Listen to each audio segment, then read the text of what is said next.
Bom dia a todos, a paz do Senhor Jesus Cristo. Mais um domingo aqui na Remanescente Cristã Filadélfia, onde juntos vamos celebrar a ressurreição do Senhor Jesus Cristo. Com muita alegria, com muita satisfação, com muito sentimento de gratidão, nós estamos aqui todos os domingos assim reunidos para celebrar a ressurreição do Senhor Jesus Cristo. Esta é a nossa motivação. A vitória do Senhor Jesus Cristo sobre o mundo, sobre as dificuldades e os desafios que estavam em seu ministério e da forma como Ele as venceu, nos incita, nos ensina, constrói em nós alicerces fortes, alicerces verdadeiramente embasados que podem sim nos ajudar a vencer os desafios dessa vida. Uma das coisas que os homens mais temem é a morte. Mas quando olhamos para as palavras de vida pronunciadas pelo Senhor Jesus Cristo, nós temos a esperança de vida. Pois Ele afirmou: todo aquele que crê em mim, ainda que morra, viverá. Vamos abrir nossas Bíblias em Apocalipse, capítulo 3, do verso 7 em diante. Escreva esta carta ao anjo da igreja em Filadélfia. Esta é a mensagem daquele que é santo e verdadeiro, que tem a chave de Davi. O que ele abre, ninguém pode fechar. O que ele fecha, ninguém pode abrir. Sei de tudo o que você faz. Abri para você uma porta que ninguém pode fechar. Você tem pouca força, mas ainda assim obedeceu a minha palavra e não negou o meu nome. Veja, obrigarei aqueles que pertencem à sinagoga de Satanás, os mentirosos que se dizem judeus, mas não são, a virem, a prostrarem-se aos seus pés e reconhecerem que amo você. Porque obedeceu a minha ordem para perseverar, eu o protegerei do grande tempo de provação que virá sobre todo o mundo, para pôr à prova os habitantes da terra. Venho em breve, apegue-se ao que você tem, para que ninguém tome sua coroa. O vitorioso se tornará a coluna do templo do meu Deus, de onde jamais sairá. Escreverei nele o nome do meu Deus, e ele será cidadão da cidade de meu Deus, a nova Jerusalém, que desce do céu da parte de meu Deus. E também escreverei nele o meu novo nome. Quem tem ouvidos para ouvir, ouça o que o Espírito diz às igrejas.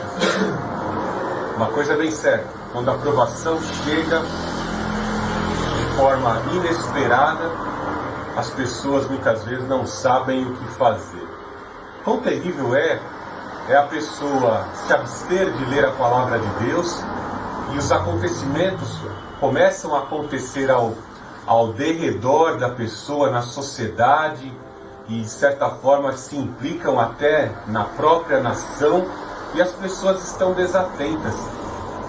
Nós vemos que algumas notícias têm ocorrido, como o coronavírus. Nós vemos essa crise tentando ser instaurada no comando da nossa nação.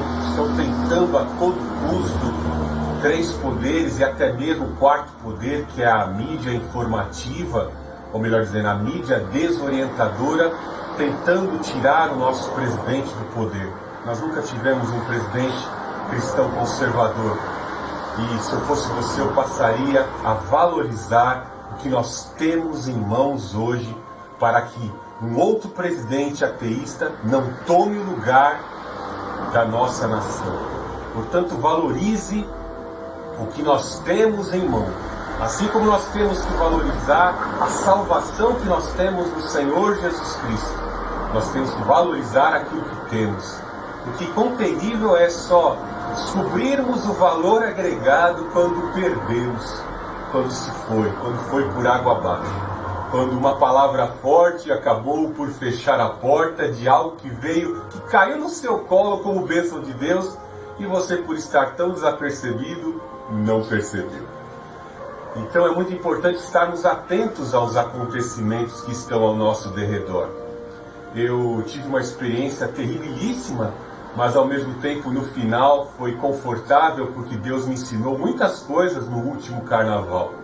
Eu e minha esposa estávamos aqui em intensas orações e nós começamos a clamar e a suplicar pelo nosso Brasil, porque nós temos mais de 44 milhões de pseudos cristãos, grande parte são evangélicos, neopentecostais, e às vezes até os próprios pentecostais, os neopentecostais estão tanto que dispersos e ainda não se deram conta de certas festas comemorativas no calendário anual, principalmente o calendário religioso, que é extremamente paganizado. E quando um ídolo recebe um dia para ser cultuado dentro de um calendário, é um canal aberto para a atuação dos demônios. Não adianta a igreja vir com um discurso harmônico, tentando harmonizar a imagem daquele santo, daquele padroeiro, com algumas aberturas doutrinárias para que as pessoas que estão totalmente apartadas de Deus possam ter canais de novamente comunicação com Deus por meio de uma simbologia extremamente pagã. Não adianta a pessoa se entregar à carne e depois chegar numa quarta-feira de cinza e receber uma simbologia na sua testa com um pouquinho de cinza e assim acreditar que eu vim do pó e ao pó voltarei. Vou ficar 40 dias em jejum. Será que a pessoa vai ficar 40 dias em jejum negando a sua própria carne? Isso é uma forma de tapar o sol com a peneira. O sol não vai deixar de existir. Todas as manhãs ele nascerá ao leste. E a realidade do que somos, que a realidade da nossa natureza, ela sempre virá à tona. Nós somos marcados por fases de arrependimentos. Uma hora ou outra estamos nos arrependendo daquilo que falamos, das afirmações que fazemos, dos atos que praticamos, e isso é bom.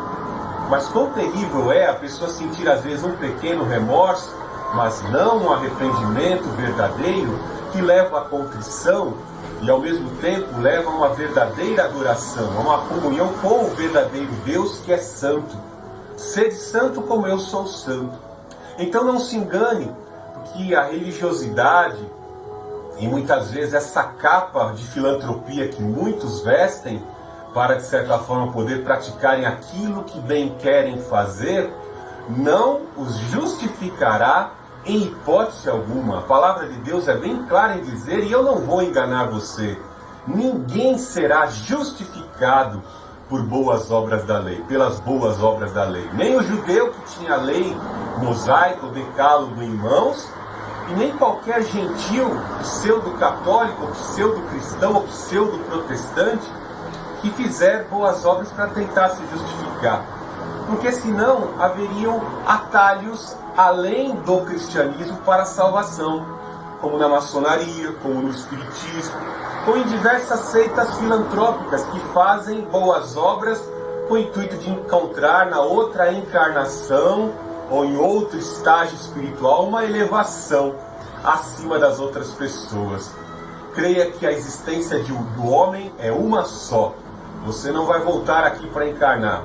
Você não vai desfrutar na outra vida, quando o teu corpo desfalecer, você não vai desfrutar da riqueza que você conquistou aqui. Não caia nesse engodo. O tesouro verdadeiro é prometido pelo Senhor Jesus Cristo. Ele fala lá daquele, o Senhor Jesus Cristo afirmou claramente aos seus apóstolos, daqueles que deixaram suas empresas, deixaram sua casa, suas casas, famílias, seus bens, e abriram mão de tudo para servir o Senhor Jesus Cristo. E o Senhor Jesus Cristo disse que haveriam desses que fizeram este ato de abnegação, haveriam de ter 100 vezes mais, e mais ainda, algo incalculável, algo imensurável na eternidade. Então vemos que o Senhor Jesus Cristo acabou de revelar por meio dessa passagem a verdadeira riqueza onde a traça não corrói e a riqueza do céu não perde o seu valor agregado. Então é hora de você passar a analisar a tua vida.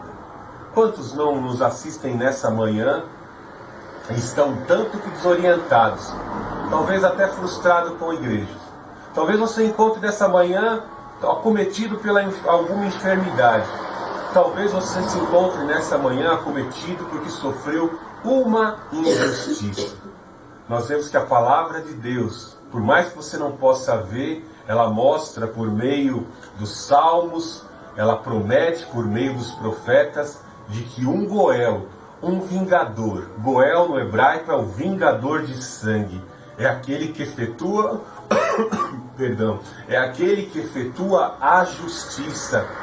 Então, quando nós colocamos a injustiça que sofremos diante de um Deus justo, no tempo certo Ele fará justiça. A primeira ação de Deus é tentar comover aquele que praticou a injustiça. Deus é longânimo porque Ele quer abençoar aquele que sofreu a injustiça e ao mesmo tempo converter o coração crudelíssimo daquele que agiu com dolo, daquele que agiu deliberadamente para prejudicar o seu próximo. Deus espera que as pessoas se arrependam.